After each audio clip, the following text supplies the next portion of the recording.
अस्सलाम वालेकुम स्टूडेंट्स एक दफ़ा फिर मैं आसिम नसर आपके लिए second year ICS computer science के नेक्स्ट लेक्चर के लिए हाज़िर हूँ। लेक्चर स्टार्ट करने से पहले हमने प्रीवियस लेक्चर में जब हम सी लैंग्वेज में अगर वर्किंग करते हैं तो उसके स्टेप्स क्या होते हैं लॉजिकली थ्योरेटिकली वो हमने डिस्कस किए थे। अब इस टॉपिक को एग्जैक्टली सी लैंग्वेज का जो सॉफ्टवेयर जो लास्ट लेक्चर की इंफॉर्मेशन से अपने कंप्यूटर सिस्टम में हम इंस्टॉल कर चुके हुए, तो अब सी लैंग्वेज का सॉफ्टवेयर यूज़ करते हुए ये स्टेप्स परफॉर्म कैसे किए जाते हैं वो हम डिस्कस करेंगे। अभी हम ये स्टेप्स जो है इसकी वर्किंग सी लैंग्वेज के सॉफ्टवेयर की मदद से कैसे की जाती है वो आज के लेक्चर का ओवरव्यू है।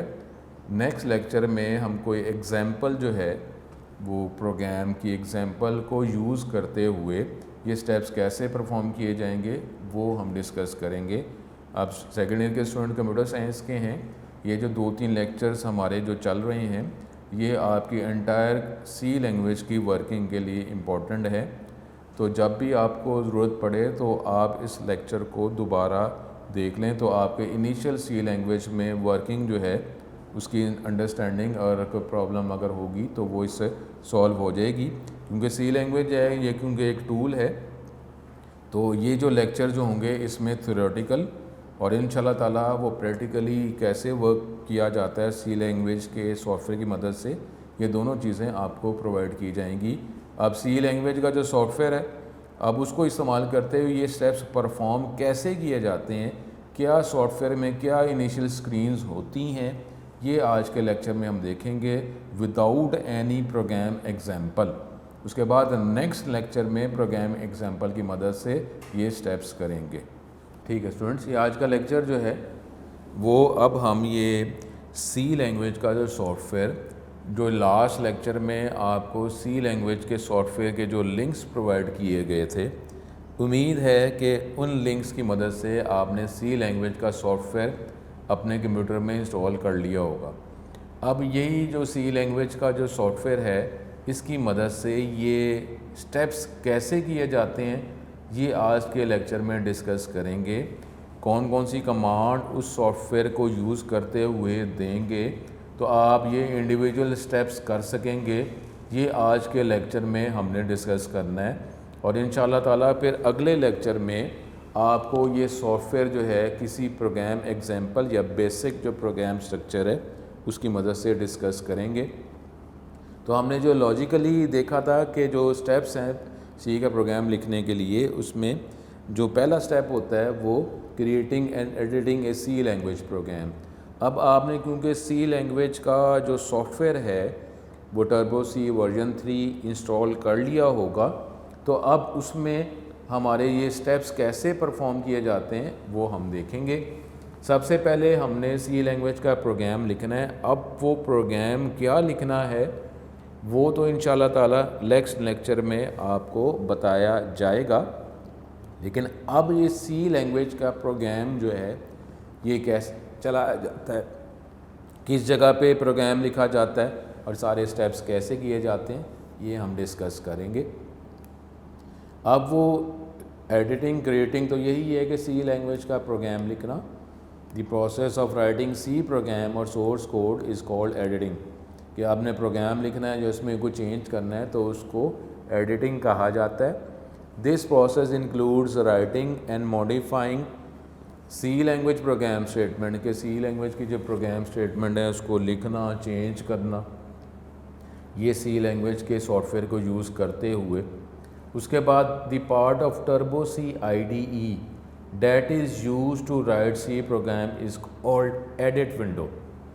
ये जो हमने बात की है कि ये सी लैंग्वेज का जो सॉफ्टवेयर हम यूज़ करेंगे वो एक IDE है, इंटीग्रेटेड डेवलपमेंट एनवायरनमेंट। इसका मतलब क्या हुआ, डेवलप करने के डिफरेंट कंपोनेंट्स आपको सेम सॉफ्टवेयर में ही प्रोवाइड किए जाते हैं। यानी डिफरेंट जो स्टेप्स जो हैं जो आज के लेक्चर में हम डिस्कस कर रहे हैं ये आप सेम सॉफ्टवेयर की मदद से ही उसके डिफरेंट पोर्शन को डिफरेंट कमांड को यूज़ करते हुए ही ईज़िली कर सकेंगे। तो अब ये जो हम सी लैंग्वेज का जो सॉफ्टवेयर है इसके ज़रिए अगर आपने प्रोग्राम लिखना हो तो प्रोग्राम एडिट विंडो में लिखा जाता है, एडिट किया जाता है, चेंज किया जाता है। अब ये एडिट विंडो कैसे आती है स्टूडेंट, आपको पता है जब हमको सॉफ्टवेयर हम एग्जीक्यूट करते हैं तो उसके डिफरेंट मेन्यूज़ होते हैं। तो अगर अब ये हमने प्रोग्राम लिखना है तो एडिट विंडो में लिखते हैं, और एडिट विंडो क्या है जो अभी ये आपको ये देखें। अब हम जब ये सी लैंग्वेज का प्रोग्राम जब इंस्टॉल किया तो अब ये आपको जो मेजर पोर्शन है, ये जो ब्लू एरिया आपको नज़र आ रहा है, इसको एडिट विंडो कहते हैं। और ये जो ब्लू एरिया है, इस एरिए में आप सी लैंग्वेज का प्रोग्राम लिखेंगे। अब सी लैंग्वेज का ये जो ब्लू विंडो है, अगर ये आपको डिस्प्ले नहीं हो रही, और या अगर ऑलरेडी स्टूडेंट इस बात को ज़हन में रखें जो मैं आपको कहने लगा हूँ, अगर ये ब्लू विंडो एडिट विंडो आपको डिस्प्ले हो रही है और इसमें पहले से जो आपने जो प्रोग्राम प्रीवियसली लिखा था या सी लैंग्वेज जो है आपने जो इंस्टॉल की है उसके अंदर पहले से अगर कोई प्रोग्राम्स में भी अवेलेबल हैं तो वो जो उसमें सेव हुए हैं, तो ये ब्लू विंडो तो आ गई है लेकिन ब्लैक ब्लू विंडो नहीं है। तो अब हमने प्रोग्राम लिखना, लेकिन पहले से कोई प्रोग्राम इसके अंदर लिखा हुआ है, तो आप क्या करें। तो उसमें या तो ये है कि कर्सर डेफिनेटली इसके अंदर अवेलेबल होगा, या तो आप ये जो लिखा हुआ है इसको डिलीट कर दें। अगर नहीं तो फिर ये देखें, अब ये हमारी ये स्क्रीन जो है बार बार इस स्क्रीन पर हमें आना पड़ेगा ये सारे स्टेप्स बताने के लिए। अब इधर देखें, ये ऊपर टॉप पे आपको ये मेन्यू और इसकी कमांड या वर्ड्स नज़र आ रहे हैं। File, edit, search, run, compile, debug, project, options, window और हेल्प। अब डेफिनेटली ये ड्रॉप डाउन मेन्यू है, इस पर क्लिक करेंगे तो ऑप्शंस जो है नीचे की तरफ जो है आप ओपन हो जाएंगी, उसमें से कोई ऑप्शन सेलेक्ट कर सकते हैं। तो अब ये जो ब्लू विंडो, फिर रिपीट करता हूँ, अगर ये ब्लू या एडिट विंडो अगर नज़र नहीं आ रही या अगर नज़र आ रही है तो इसमें पहले से कोई प्रोग्राम लिखा हुआ नज़र आ रहा है, तो आपको अगर ये ब्लैंक ब्लू विंडो अवेलेबल करनी है या रिक्वायर है, या तो जो प्रोग्राम लिखा हुआ है उसको आप डिलीट कर दें, या आप जो है ये जो फ़ाइल मेन्यू नज़र आ रहा है, ये फ़ाइल मेन्यू, इस पर क्लिक करेंगे तो मुख्तलिफ़ ऑप्शन नज़र आ जाएंगे, उसमें से आप फ़ाइल में से न्यू की ऑप्शन पे क्लिक करेंगे। अब स्टूडेंट ये भी हो सकता है कि आपने फ़ाइल में जाके न्यू की ऑप्शन पे क्लिक किया, जो डिफरेंट ऑप्शन नज़र आएंगे जब इस फाइल के मेन्यू को आप क्लिक करेंगे तो ड्रॉप डाउन मेन्यू ओपन हो जाएगा, उसमें से न्यू पे क्लिक करेंगे। न्यू पे आपने क्लिक किया तो फिर ब्लैंक ये ब्लू विंडो एडिट विंडो नज़र नहीं आई, फिर कोई प्रोग्राम लिखा हुआ है। तो आप परेशान स्टूडेंट ना हो, आप कॉन्टीन्यूसली फ़ाइल न्यू करते जाएंगे। फाइनली आपके पास ये ब्लू जो है ये विंडो नज़र आ जाएगी, और इस ब्लू विंडो में फिर आप प्रोग्राम लिख देंगे, नहीं तो जो प्रोग्राम लिखा हुआ है उसको आप अरेज कर दें। तो ये जब ब्लू ये विंडो आपको नज़र आएगी ब्लैंक, तो इधर आपको जो प्रोग्राम कहा जाएगा, जो नेक्स्ट लेक्चर में हम इसको देखेंगे, तो वो प्रोग्राम इसमें लिखेंगे। तो फिर आप आगे जो स्टेप्स आपको प्रीवियस लेक्चर में जो पढ़े थे और जो आज भी मैं आपको उसको सी लैंग्वेज के सॉफ्टवेयर के हवाले से बताऊंगा, वो आप परफॉर्म करते जाएंगे। तो ये आपकी वो स्क्रीन है जहाँ पे ये आप प्रोग्राम लिखेंगे, और ये इसमें ज़रा जहन में रख लें कि वो जो मिनिमाइज़ मैक्सिमाइज़ के बटन्स होते हैं कि यहाँ पर अवेलेबल नहीं है, तो आप डिफरेंट और कमांड्स के ज़रिए ही ये इसको करेंगे। ये थोड़ा सा ये चेंज होगा। तो अब जो है ये तो अभी तो कोई प्रोग्राम एज ए एग्ज़ाम्पल नहीं है, अभी तो हम इसकी डिफरेंट जो स्क्रीन जो हैं, ये डिफरेंट जो स्टेप्स थे वो इस सॉफ्टवेयर की मदद से कैसे करेंगे वो हम डिस्कस कर रहे हैं। तो ये प्रीवियस लेक्चर, ये लेक्चर, नेक्स्ट जो 1-2 लेक्चर, ये आपकी सी लैंग्वेज के सॉफ्टवेयर के साथ अटैचमेंट के लिए ये बार बार ज़रूरी हैं। इसको आप बार बार इसको देखें और इस तरीके से आपकी वर्किंग होती रहेगी इंशाल्लाह ताला। ये जो आपके ऑनलाइन लेक्चर्स हैं इसके अंदर मैं आपको ये लॉजिकली भी बताया करूँगा और दूसरा ये जो उसकी बेसिक जो प्रोग्राम की जो एग्जांपल्स हैं आपको वो सॉफ्टवेयर की मदद से ये इन लेक्चर्स में भी सॉफ्टवेयर को यूज़ करके आपको बताया भी करूँगा, तो परेशान ना हो। ये तो अभी इनिशियल है, प्रोग्राम की एग्जांपल नहीं है, तो जो भी वर्किंग है ये मैं आपको करके भी सॉफ्टवेयर में बताया भी करूँगा। तो इस तरीके से आप इजीली जो है इस सॉफ्टवेयर के साथ अटैच हो जाएंगे। बस स्टूडेंट मैं बात ये बार बार कर रहा हूँ कि इस सॉफ्टवेयर को आपने यूज़ करते रहना है। जो आपको यहाँ पे एग्जांपल्स करवाई जाएंगी, कुछ एग्जांपल जो हैं मैं वर्क करके बताऊँगा, कुछ एग्जांपल जो आपको लॉजिकली जो है बता दिए करूँगा। इन सारी एग्जांपल्स को आपने इस सॉफ्टवेयर की मदद से करना है। जब कोई एग्जांपल होगी तो इंशाल्लाह ताला मैं कोशिश करके शुरू के जो लेक्चर्स होंगे उसमें एरर जो हैं अगर आते हैं तो सॉल्व कर दूंगा, नहीं आते तो मैं एरर जो है ख़ुद उसमें आपको एरर इम्पोज करके अप्लाई करके ख़ुद एरर जनरेट भी किया करूँगा, ताकि एरर जो हैं अगर आते हैं तो उसको कैसे डिटेक्ट किया जाता है, कैसे सॉल्व किया जाता है, वो भी आपको पता चलता रहे। तो ये जो चैप्टर जो है चैप्टर 8 ये आपके लिए इम्पोर्टेंट है, ताकि सी लैंग्वेज के सॉफ्टवेयर के साथ अटैच होने के लिए। अब ये ब्लू विंडो फिर रिपीट करता हूँ, ये फाइल न्यू करेंगे तो ये ब्लैंक ब्लू विंडो नज़र आ जाएगी, एडिट विंडो। ये इस ब्लू एरिया विंडो में एडिट विंडो में ही लिखते हैं। अगर नहीं है पहले से कोई सॉफ्टवेयर कोई प्रोग्राम इसमें नज़र आ रहा है, प्रोग्राम जो आपने सी लैंग्वेज में लिखा हुआ है या पहले से स्टोर्ड है तो इसमें नज़र आ रहा है, तो या तो आप उसको डिलीट कर दें या कॉन्टीन्यूसली आप फाइल में से फाइल न्यू फिर दोबारा फाइल न्यू करते जाएंगे। तो फाइनली जो है ये ब्लू जो है विंडो नज़र आ जाएगी, ब्लैंक एडिट विंडो। फिर आप इसमें जो प्रोग्राम की एग्जांपल आपको बताई जाएगी या प्रोग्राम जो बताया जाएगा वो आप इसमें लिखेंगे। चेंज करना है तो फिर भी इसी जगह पे आपको आके चेंज करना पड़ेगा। दूसरा जो है स्टेप हमारे पास वो क्या है जी, अब एडिट विंडो क्या है, ये फिर एडिट विंडो की इन्फॉर्मेशन है as a double line border. ये देखें यहाँ पे ये जो है इसमें ये डबल लाइन बॉर्डर आपको नज़र आ रहा है। तो ये डबल लाइन बॉर्डर इसका मतलब क्या होता है कि कर्सर जो है जो भी डिफरेंट विंडोज इसके अंदर आएंगी, ये जो नीचे भी विंडो कोई बन सकती है, ये जो आपको ये शेडेड जो एरिया है इधर भी कोई विंडो हो सकती है। तो जब ये डबल लाइन विंडो इसका मतलब है कि आपके कर्सर का कंट्रोल इस विंडो में है जहाँ पे ये डबल लाइन बॉर्डर है। तो जो वर्किंग करेंगे वो जो भी विंडो होगी उसमें जो डबल लाइन बॉर्डर होगा तो इसका मतलब है कि कंट्रोल आपका इस विंडो में है। किसी और विंडो में जाना है तो डेफिनेटली हमारे पास विंडो को स्विच करने का या F6 जो है वो बटन होता है, जिससे आप एक विंडो से दूसरी विंडो में कीबोर्ड की मदद से या माउस की मदद से क्लिक करके भी उस विंडो में क्लिक करेंगे तो आपका कंट्रोल उस विंडो में चला जाता है। तो ये डबल लाइन बॉर्डर जो है ये आपको बताती है कि कंट्रोल आपका इस विंडो में मौजूद है। अब यहाँ पे The edit window has a double line border. The cursor in this edit window indicates the starting point to write a program.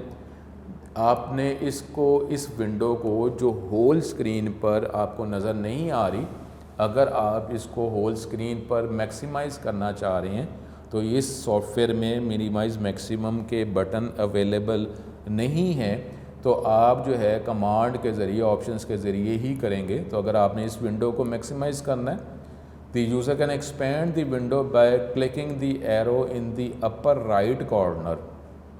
Right corner में जो है वो आप क्लिक करेंगे, एरो आपको नज़र आ रहा है उस पर क्लिक करेंगे तो ये स्क्रीन विंडो जो है मैक्सिमाइज हो जाएगी। या ये हमारे पास विंडो जो है मेन्यू बार में मेन ऑप्शन अवेलेबल है, उस विंडो पे क्लिक करेंगे मेन्यू में और मज़ीद ऑप्शन आपको जूम नज़र आएगी जिससे आप इसको मैक्सिमाइज़ कर सकेंगे। या F5 की भी की है जिसके ज़रिए इस जो एडिट विंडो की जो स्क्रीन विंडो जो है जो होल स्क्रीन पर अगर फैली नहीं हुई तो आप उसको एक्सपेंड कर सकते हैं एडिट विंडो को होल स्क्रीन के हवाले से इन डिफरेंट ऑप्शंस की मदद से।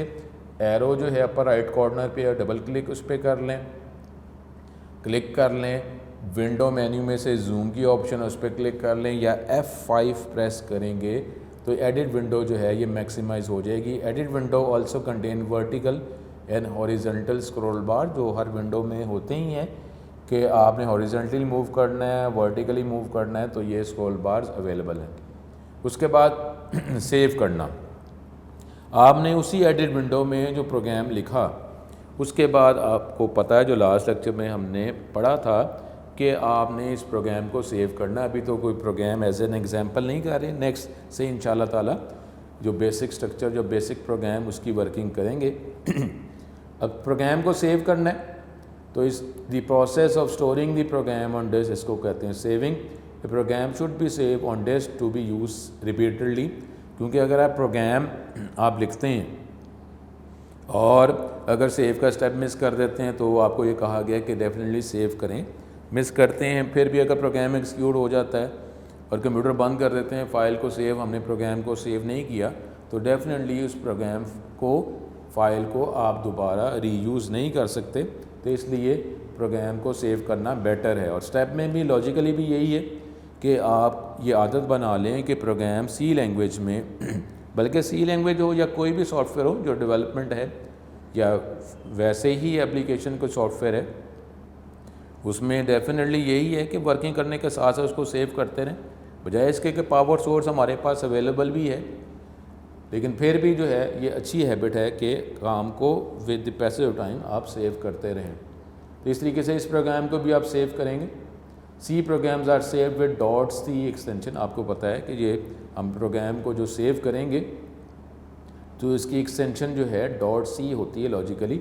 अब ये फ़ाइल को, प्रोग्राम को सेव कर लिया, इनिशियल जो नाम है वो आप 8 कैरेक्टर्स का कोई भी रख सकते हैं।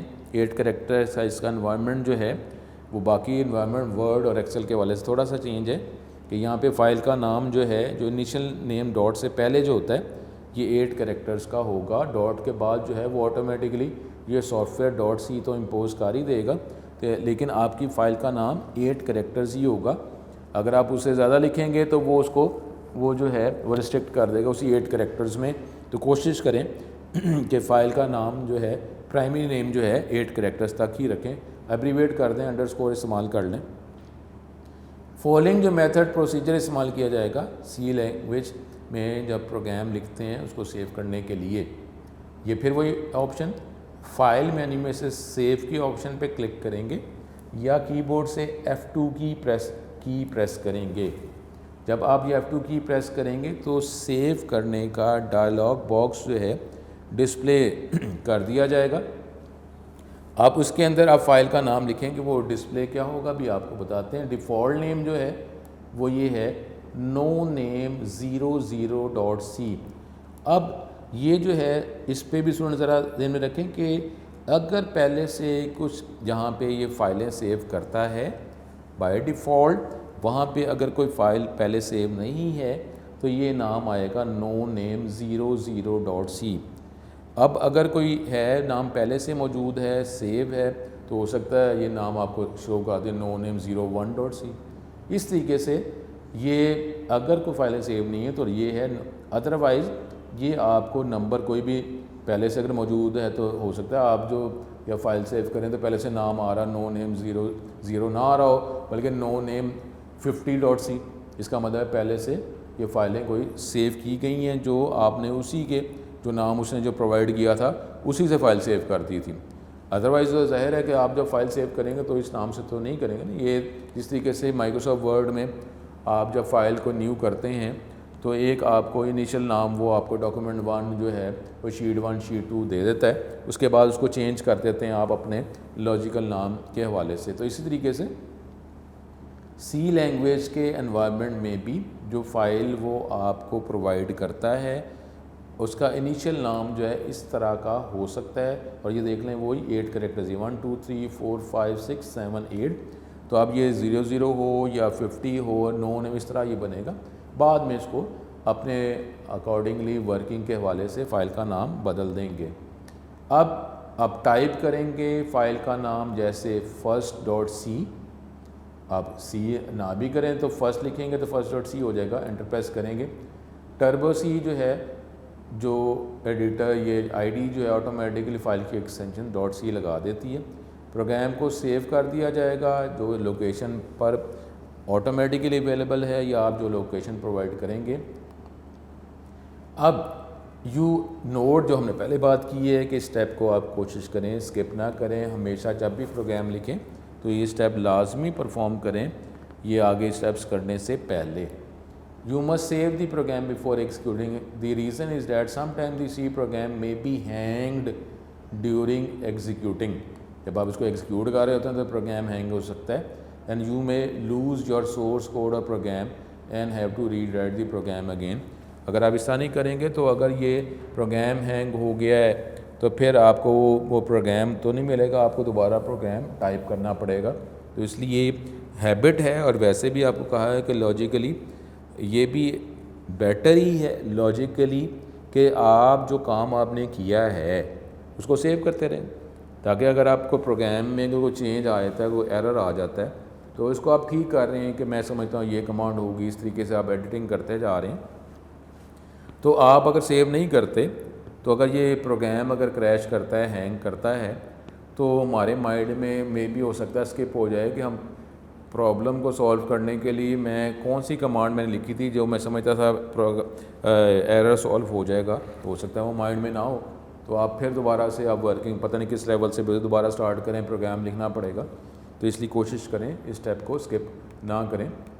अब ये हमारे पास जो है वो स्क्रीन है सेव करने की, ये देख लें, ये स्क्रीन आएगी हमारी जिसमें आप ये तो कंप्लीट आपको वो बता रहा है।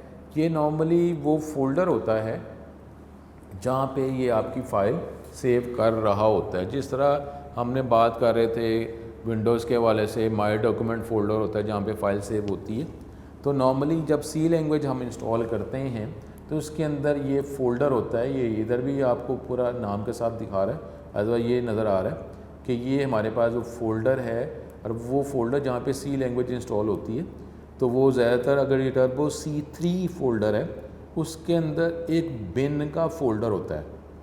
ये अगर आप एरिया नहीं बताते तो नॉर्मली आपकी फ़ाइलें सी प्रोग्राम, सी सोर्स कोड जो है, ये जहाँ आपकी सी इंस्टॉल हुई है टर्बो C3, उसमें बिन के फ़ोल्डर के अंदर फ़ाइलें सेव हो रही होती हैं। अभी देखें, अब अगर आप ये इतना ये कंप्लीट, अब ये पूरा नाम आपको ज़रूरत नहीं, जैसे अब यहाँ पे कर्सर लेके आएंगे ये इसको ये मिट भी जाएगा सेलेक्ट हुआ है तो, या आप इसको मिटा देंगे तो आपने वही नाम लिखना है जो 8 कैरेक्टर्स का आपको कहा हुआ है। ऑटोमेटिकली ये सेव ही इसमें करेगा टर्बो C3 और बिन के फ़ोल्डर में। यानी अगर आप माई कंप्यूटर में या विंडोज़ एक्सप्लोरर की मदद से अगर आप जाएंगे तो आपकी फ़ाइलें जो हैं वो आपको टर्बो C3 या जो फ़ोल्डर जहाँ पे सी इंस्टॉल हुई है उसमें बिन के फ़ोल्डर के अंदर आपको फ़ाइलें मिल रही होंगी। तो अब ये कंप्लीट, आपको ये इतना लेंथी लिखने की ज़रूरत नहीं है। आपने जब क्लिक करेंगे अगर ये सिलेक्ट है तो ऑटोमेटिकली ये डिलीट हो जाएगा पूरी लाइन, और आप जो फ़ाइल का नाम जो 8 कैरेक्टर्स आपको कहा है वो आप लिखेंगे, ऑटोमेटिकली सी जो है वो .c साथ लगा देगा, आपकी फ़ाइल इस टर्बो C3 और बिन के फ़ोल्डर में सेव हो जाएगी। नाम लिखेंगे, ओके प्रेस करेंगे या क्लिक एंटर प्रेस कर देंगे तो ये सेव हो जाएगा। और जो फ़ाइलें आप सेव करते जाएंगे तो वो इस जगह पे एज ए लिस्ट जो है, जो फ़ाइलें अगर सेव हैं तो इस जगह पे आपको वो दिखाता रहेगा कि ये आपकी फ़ाइलें पहले से सेव हैं। आपने नाम जो है फ़ाइल का या सोर्स प्रोग्राम का या प्रोग्राम का सोर्स कोड का नाम इस जगह पे लिखेंगे, 8 कैरेक्टर्स होना चाहिए, तो वो आप .c वो खुद ही लगा देगा। ओके प्रेस करेंगे, एंटर प्रेस करेंगे तो आपकी फ़ाइल सेव हो जाएगी। उसके बाद जो है अब हमने कंपाइल करना है। कंपाइल करना जिससे आपका जो सोर्स कोड जो है ऑब्जेक्ट कोड में कन्वर्ट होता है, तो वो क्या हमने करना है, process of translating and converting a source code और प्रोग्राम इनटू ऑब्जेक्ट कोड और प्रोग्राम, इसको कहते हैं कंपाइलिंग। कंपाइलर ये प्रोग्राम है जो सोर्स कोड को या प्रोग्राम को ऑब्जेक्ट कोड या प्रोग्राम में कन्वर्ट करता है और उसकी एक्सटेंशन वो लगा देता है OBJ। अब देखें ना, अभी ये बात आगे भी मैं कर रहा हूँ कि OBJ जब ये कंपाइलर कंपाइल करता है तो हमें प्रीवियस लेक्चर से भी पता है, अभी तो कोई प्रोग्राम एज एन एग्जांपल नहीं कर रहे, लेकिन वो प्रोग्राम की जो स्टेटमेंट है उसमें किसी भी किस्म का सिंटैक्स एरर नहीं होगा। सिंटैक्स एरर होगा तो ये कंपाइलर ने प्रोग्राम को कंपाइल ही नहीं करना।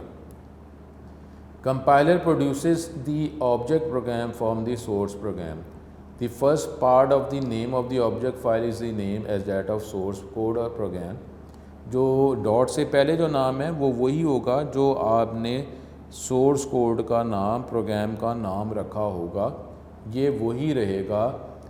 लेकिन आगे जो है एक्सटेंशन जो डॉट सी थी वो चेंज करके ये ओबीजे ऑब्जेक्ट जो है उसमें कन्वर्ट करने के लिए इनिशियल नेम वही रहेगा। सपोज़ हम फर्स्ट के नाम से अगर हमने फ़ाइल सेव की है तो उसका नाम था फर्स्ट डॉट सी। जब कंपाइलर से इसको कंपाइल किया जाएगा और सिंटैक्स एरर नहीं होंगे तो ये फ़ाइल जो बनाएगा उसका नाम होगा first dot OBJ. For example if source file name is first dot C, तो जो ऑब्जेक्ट फाइल का नाम ये रखेगा वो नाम होगा फर्स्ट डॉट ओबीजे, ये इसका नाम होगा। तो अब ये जब आप कंपाइल करेंगे तो ये आपको ये स्क्रीन नज़र आएगी। और फिर वही देख लें कि ये डबल लाइन बॉर्डर, इसका मतलब है अभी आपका ये प्रोग्राम कंपाइल हो रहा है। अब वो देखें वो फाइल का नाम और फिर कितनी लाइंस उसने कंपाइल की। अब देखेंगे ये 312 लाइंस जो हैं वो कैसे बन गई। तो वो जब हम प्रोग्राम एज एन एग्जांपल करेंगे तो उसकी मैं आपको प्रोग्राम लॉजिकली समझाऊंगा। मैं आपको पहला प्रोग्राम डेफिनेटली सॉफ्टवेयर की मदद से इंशाल्लाह ताला करके भी बताऊंगा, ताकि आपके और एरर अगर नहीं आते तो एरर मैं करूंगा खुद से और एरर आपको सॉल्व करके डिटेक्ट करके बताऊंगा। तो ताकि जितने एरर्स मैं कोशिश करूंगा पहले प्रोग्राम की एग्जांपल में जितने मैक्सिमम एरर्स हो सकते हैं जो उस स्टेटमेंट के हवाले से आ सकते हैं वो बार बार वो एरर्स करके आपको बताऊँगा, एरर सॉल्व करके बताऊँगा, ताकि एरर्स जब आएंगे तो आके हो सकता है फिर कोशिश करूँ कि आप मेरा एरर जो आपको मैंने दिखाया है तो अल्लाह ना करे अगर आपके प्रोग्राम लिखते हुए एरर आए तो वो मैच कर जाए, ताकि आपको पता हो कि इसको सॉल्व कैसे किया गया था, कैसे बताया गया था और आप भी इसको सॉल्व कर लेंगे। अगर कोई वार्निंग है, अगर वो आते हैं तो वो बता देगा कितनी वार्निंग्स आई हैं, एरर्स कितने आए हैं तो वो बताएगा आपको। तो ये आपको जब आप इसको कंपाइल करेंगे तो जब कंपाइल कर रहा होगा तो ये आपको ये विंडो नज़र आएगी। जब ये ख़त्म हो जाएगा, कंपाइलिंग कर लेगा, इसका मतलब है ऑब्जेक्ट फ़ाइल बन गई है, तो विंडो स्किप हो जाएगी।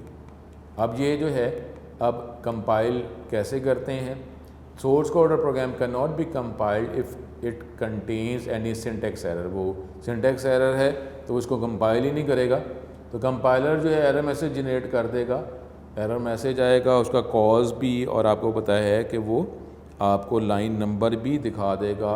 क्लिक करेंगे, मैं आपको करके बताऊंगा, तो वो कर्सर ऑटोमेटिकली उस जगह पे भी चला जाएगा। ये हम एरर जो है प्रोग्राम लिखकर एरर्स जो है करके फिर उसको कैसे देखा जाता है, कैसे सॉल्व किया जाता है, इंशाल्लाह ताला करेंगे। एरर को आप सिंटैक्स एरर को आपको डेफिनेटली रिमूव करना पड़ेगा। फिर दोबारा एडिट विंडो में जाकर जो एरर जहाँ जहाँ आए हैं उसको ठीक करना पड़ेगा, फिर सेव करके फिर दोबारा आपको कंपाइल करना पड़ेगा। तो जब तक ये कोई एरर्स नहीं होंगे ये आपका प्रोग्राम कंपाइल नहीं होगा, आपको रिमूव करना पड़ेगा कंपाइल करने के लिए। अब ये प्रोसीजर जो मेथड इस्तेमाल किया जाता है वो क्या है, आप कंपाइल का जो मेन्यू है उसमें से कंपाइल के ऑप्शन पे क्लिक करेंगे तो ये आप जो प्रोग्राम सोर्स कोड उसको कंपाइल की आपने कमांड जनरेट कर दी, या कीबोर्ड से आप Alt F9 प्रेस करेंगे तो ये आपका प्रोग्राम कंपाइल हो जाएगा।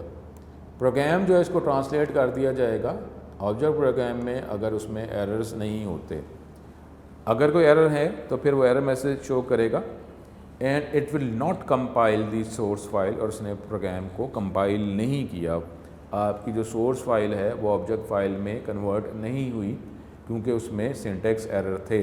आपको वो एरर्स को यानी वो रूल्स जो हैं जिस तरह आपकी कमांड को कहा गया था आपने वैसे नहीं लिखा तो एरर्स आए हैं। आपको डेफिनेट एरर को रिमूव करना, ख़त्म करना है। प्रोग्राम को एडिट करने के बाद एडिट करेंगे तो एरर्स ख़त्म करेंगे, फिर दोबारा कंपाइल करेंगे। अगर एरर आ गया तो फिर दोबारा आप उसको एडिट करेंगे। इस तरीके से ये प्रोसेस करते रहेंगे जो लास्ट लेक्चर में हमने लॉजिकली इसको डिस्कस किया था। अब उसके बाद जो है हमने इसको लिंक करना है, और लिंक करना जो है हमारे इस सेकेंड ईयर के हवाले से जो सिलेबस है उसमें जो हम सोर्स फाइल बनाएंगे उसको ही हम लिंक करेंगे। जो पहले से बने बनाए जो फंक्शंस सॉफ्टवेयर में अवेलेबल हैं उसकी कोडिंग के साथ लिंक करेंगे। हमारे सेकेंड ईयर में सिलेबस में ये पॉसिबल नहीं है, ना हमारे सिलेबस में इंक्लूड है कि मुख्तलिफ प्रोग्रामर्स ने जो सोर्स फाइलें, सोर्स कोड, सोर्स फाइल बनाई है उन सारों को हम लिंक कर लें विद लाइब्रेरी फंक्शन के साथ। ऐसा पॉसिबल नहीं है, हमारे सिलेबस में नहीं है। नेक्स्ट डिग्री में जाकर डेफिनेटली आप ये करेंगे और उसका वो कमांड जो है, जिस तरह फाइल न्यू करते थे, फाइल न्यू नहीं करेंगे, प्रोजेक्ट की मेन्यू में से आप न्यू प्रोजेक्ट की कमांड देंगे, तो उस तरीके से आप ये वर्किंग कर सकेंगे। लेकिन इसमें ऐसा नहीं है, यहाँ पे सिर्फ आपकी सोर्स फाइल जो है, जो लाइब्रेरी फंक्शन जो पहले से फंक्शन अवेलेबल हैं उसकी कोडिंग के साथ आपका कोड को शामिल किया जाएगा, लिंक किया जाएगा। Linking is the process in which different object files, अब ऑब्जेक्ट फाइल्स की हम यहाँ बात कर रहे हैं, लेकिन हमारे सिलेबस में एक ऑब्जेक्ट फ़ाइल जो है वो जो आपने सोर्स फाइल को ऑब्जेक्ट फाइल में कन्वर्ट किया था उसी को लिंक किया जाएगा डिफरेंट लाइब्रेरी फंक्शन के साथ। डिफरेंट ऑब्जेक्ट फाइल्स इसमें नहीं होंगी। Produce by the compiler is link with many library files. Library file must be link with the object file before execution. आपकी लाइब्रेरी फ़ाइल को डेफिनेटली ऑब्जेक्ट फ़ाइल के साथ link करना पड़ेगा और आपकी ऑब्जेक्ट फ़ाइल ही होगी, क्योंकि एक जो सोर्स कोड आपने लिखा हुआ है उसी को लाइब्रेरी फंक्शन के साथ लिंक किया जाएगा और नहीं होगा। और मुख्तलिफ जो ऑब्जेक्ट्स फ़ाइल जो प्रोग्रामर जो बनाते हैं वो हमारे सिलेबस में शामिल नहीं है। लिंकर क्या है? प्रोग्राम है that combine different object file with library files के साथ ये प्रोग्राम लिंक करता है। That may be required for program execution. और अब ये जो फाइनल मशीन लैंग्वेज फ़ाइल बनाता है या प्रोग्राम बनाता है, और अब इसकी एक्सटेंशन क्या होगी? .exe इसकी एक्सटेंशन होगी। और ये जो लिंकर जो है, ये प्रोसेस जो है, जो हमने सी लैंग्वेज इंस्टॉल की है उसके अंदर ही ये फैसिलिटी भी अवेलेबल है।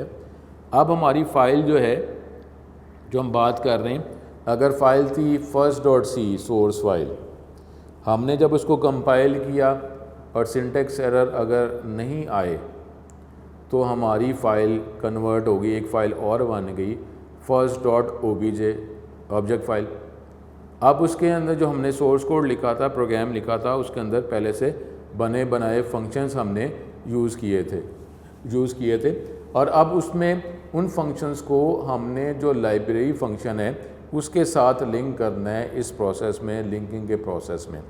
तो वो लिंकिंग के प्रोसेस में जो हमारी ऑब्जेक्ट फ़ाइल है, जब लाइब्रेरी फ़ाइल के साथ लाइब्रेरी फ़ाइल में जो फंक्शन जो हमने यूज़ किए हैं उसके कोड के साथ हमारा सोर्स कोड, सोर्स फाइल का प्रोग्राम का कोड जब कंबाइन किया जाएगा तो वो executable file machine language file बन जाएगी, जिसकी एक्सटेंशन होगी .exe, यानी first.c थी वो बनी first.obj, और जब आपने लिंक किया तो फिर बन जाएगी first.exe।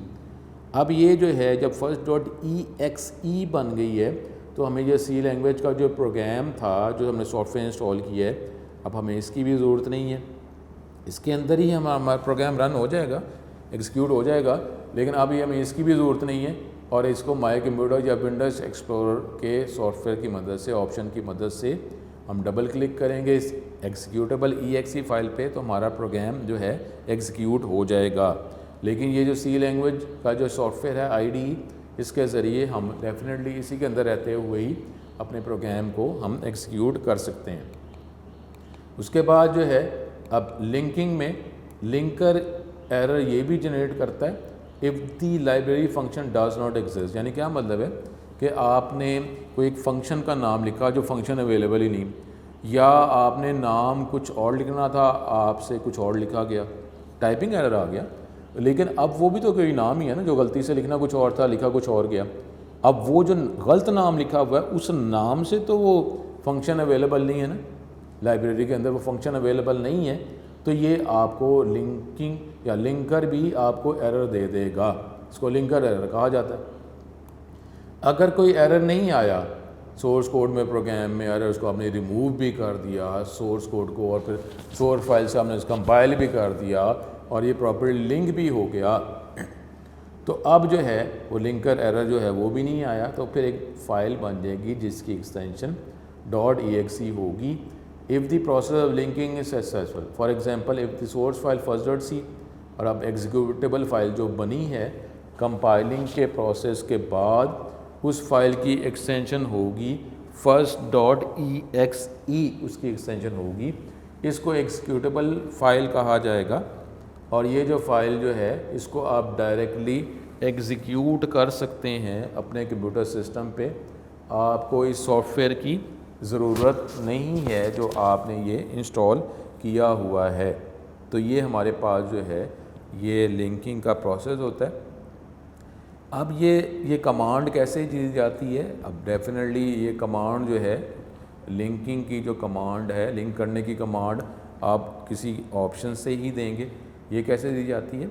आप जो है कंपाइल के मेन्यू में से लिंक की ऑप्शन है उस पर क्लिक करेंगे तो आपका ये जो प्रोग्राम जो है डिफरेंट लाइब्रेरी फंक्शंस की कोडिंग के साथ इसको लिंक कर दिया जाएगा। अब इसमें टर्बो सी में कंपाइलिंग और linking can be perform together, एक स्टेप में कर सकते हैं। या तो आप कंपाइल के मेन्यू में से मेक की ऑप्शन दे दें या आप F9 की प्रेस करें, तो इस तरीके से भी ये कंपाइलिंग और लिंकिंग का दोनों स्टेप जो है एक ही कमांड से हो जाएंगे। या आप ये F9 की प्रेस करेंगे। ये हमारे पास वो लिंकिंग की विंडो है, देखें फिर वो डबल लाइन बॉर्डर है, इसमें अब आपको बताएगा कि कितनी लाइंस को लिंक किया उसने, ये वार्निंग एरर है, लिंकर एरर है, तो वो आपको शो करेगा ये। अब ये लिंक होगी, इसका मतलब है ये एक सी फाइल हमारी बन गई हुई है। अब इसको डायरेक्टली एग्जीक्यूट किया जा सकता है माई कंप्यूटर विंडोज एक्सप्लोरर की मदद से भी। ये सी लैंग्वेज के सॉफ्टवेयर की हमें ज़रूरत नहीं है, लेकिन डेफिनेटली आईडी ही है, इसी के अंदर से ही हम इसको लोड भी करेंगे और एग्जीक्यूट भी करेंगे। अब एग्जीक्यूटिंग हमने एग्जीक्यूट करना है।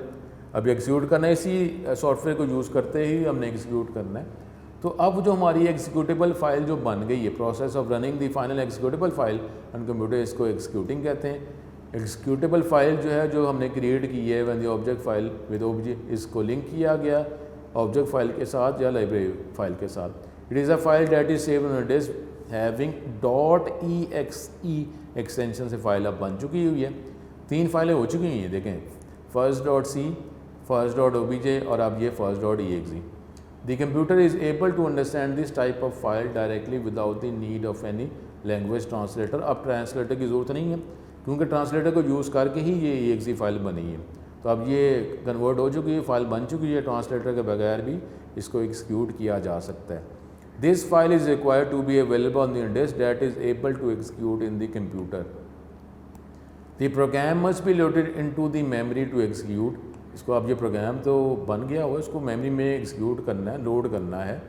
It is a program that place final executable file in memory so that it is able to be executed on the computer. इसको आपने प्रोग्राम तो एक सी फाइल तो बन गई है ना, वो तो हार्ड डिस्क पे है, उसको मेमोरी में लोड करेंगे तो चलेगा। तो वो लोडर वो प्रोग्राम है जो आपकी एग्जीक्यूटेबल फाइल जो बन चुकी है उसको मेमोरी में लोड करता है। अब ये कैसे इसको किया जाता है? हमारे पास ये रन का मेन्यू, उसमें से रन की ऑप्शन है, उस पर क्लिक करेंगे या डायरेक्टली आप एक ही की से आप इसको ये सारे स्टेप्स परफॉर्म कर सकते हैं। इस की को हम माइंड में रखेंगे, कंट्रोल F9। नॉर्मली इसी से कंपाइल, फिर वो लिंक, फिर वो लोड, एग्जीक्यूट सारा ही हो जाता है। कंट्रोल F9 जो है ये आपके माइंड में रहेगी जब भी प्रोग्राम लिखेंगे। नॉर्मली इसी की को हम यूज़ करते हैं, बजाय इसके कि आप ये इंडिविजुअली कंपाइल करें या लिंक करें, इसी की को यूज़ कर लिया जाता है। F2 करते हैं सेव करने के लिए और इसी की से आप ये सारे स्टेप परफॉर्म कर लेते हैं, क्रिएट, कंपाइल, फिर ये लिंक करते हैं, फिर लोड करते हैं और एग्जीक्यूट इसी की से हो जाता है। अब उसको प्रोग्राम को पहले कंपाइल किया जाता है, एग्जीक्यूट किया जाता है। अब स्क्रीन जो है थोड़ी देर के लिए जैसे ऐसे लगेगा जब फ्लिक्स हुई है, अगर आप गौर नहीं करेंगे तो पता ही नहीं चलेगा, आप कहेंगे वहीं के वहीं है जहाँ पे थे, लेकिन वो स्क्रीन थोड़ी सी फ्लिक करती है। उसने आपको आंसर प्रोवाइड किया लेकिन वो आंसर स्पीड में प्रोवाइड करके दोबारा एडिट विंडो आ गई है। तो हम कैसे, मैं की प्रेस की है, अगर कोई एरर नहीं आया, वहीं के वहीं है, कुछ हुआ ही नहीं है, लेकिन वो उसने आंसर आपको शो कर दिया है, लेकिन वो आउटपुट विंडो में शो किया। वो शो करने के बाद एडिट विंडो में आ चुका हुआ है, इसकी वजह से आपको कोई पता नहीं चला, लेकिन स्क्रीन फ्लिक करती है जब प्रोग्राम को एक्जीक्यूट किया जाता है। आउटपुट स्क्रीन में आपके प्रोग्राम की आउटपुट आ चुकी है, वो दिखाने के बाद फ़ौरन डिसअपीयर हुई आउटपुट विंडो और आप दोबारा एडिट विंडो में आ गए। अब ये प्रोग्राम्स की आउटपुट जो है वो आउटपुट विंडो में प्रिंट हो चुकी हुई है, लेकिन आपकी वो एडिट विंडो में नहीं है। अब वो आउटपुट देखने के लिए आपको जो विंडो मेन्यू है उसमें से यूज़र स्क्रीन पर क्लिक करेंगे, या ये आपकी ज़हन में रखें जब तक हम इनिशियल वर्किंग करेंगे Alt F5। दो कीज़ आपके लिए ज़रूरी हैं। एक आपने प्रोग्राम लिखना है, उसको सेव करना है F2, फिर ये कंट्रोल F9, ये कंपाइल, लिंक, एग्जीक्यूट, लोड सारे करने के लिए। उसके बाद प्रोग्राम का आंसर देखने के लिए Alt F5, यानी control F9 Alt F5, control F9 Alt F5, और से पहले फ़ाइल को सेव करने के लिए F2 फाइल का नाम देंगे। ठीक है, तो ये नेक्स्ट लेक्चर में ये आपको कोई एग्जांपल जो है वो मैं करके बताऊंगा। आपको पहले लॉजिकली समझाऊंगा, वाइट बोर्ड पे मैनुअल लेक्चर दूंगा कि ये प्रोग्राम कैसे लिखा जाता है और मैं आपको उसकी लाइंस पहले आपको समझाऊंगा। उसके बाद फिर मैं, अगर आप कहते हैं तो फिर मैं लॉजिकली आपको कंप्यूटर पे समझाऊंगा, वो जो मैंने मैनुअल किया होगा वो कंप्यूटर पे समझाऊंगा। और फिर जो है मैं कंप्यूटर पे सॉफ्टवेयर पे करके भी बताऊंगा। यानी अब नेक्स्ट 3 लेक्चर्स, पहले मैं आपको मैनुअल समझाऊंगा प्रोग्राम, वो क्या लिखा है मैंने, वो क्या क्या लाइन, क्या क्या चीज़ है, क्या किस चीज़ को डिनोट कर रही है। फिर मैं ये जो मैं नोट्स हैं, ये स्लाइड्स हैं, उसके ज़रिए वही लेक्चर कंप्यूटर पे समझाऊंगा। उसके बाद वो जो मैंने प्रोग्राम की एग्जांपल समझाई थी वो सी लैंग्वेज के सॉफ्टवेयर में आपको करके बताऊंगा। यानी 3 लेक्चर्स अब से आगे आने वाले जो हैं 3 लेक्चर्स सी लैंग्वेज के लिए आपके लिए इम्पोर्टेंट हैं बार बार। ये 3-4 लेक्चर जो हैं जो इस चैप्टर 8 के हैं ये बार बार करते रहेंगे, तो आप इस सी लैंग्वेज के सॉफ्टवेयर के साथ अटैच होते रहेंगे। तो इंशाल्लाह ताला कोई प्रॉब्लम नहीं, अटैच जब हो जाएंगे, एरर आना कैसे आता है, उसको सॉल्व कैसे किया जाता है पता चल जाएगा, तो फिर हमारे आगे लेक्चर चलते रहेंगे। मैं लॉजिकली भी आपको समझाता रहूँगा, साथ साथ जो है बीच बीच में आपको प्रैक्टिकली सॉफ्टवेयर की मदद से करके भी बताऊँगा। उम्मीद है कि आपने ये सॉफ्टवेयर जो है सी लैंग्वेज का सॉफ्टवेयर वर्जन 3 इंस्टॉल कर लिया होगा। तो इंशाल्लाह ताला नेक्स्ट से आपको ये मैं विद प्रोग्राम एग्जांपल ये बताऊँगा। इंशाल्लाह ताला आपसे दोबारा मुलाकात होती है नेक्स्ट लेक्चर के लिए। अल्लाह हाफ़िज़।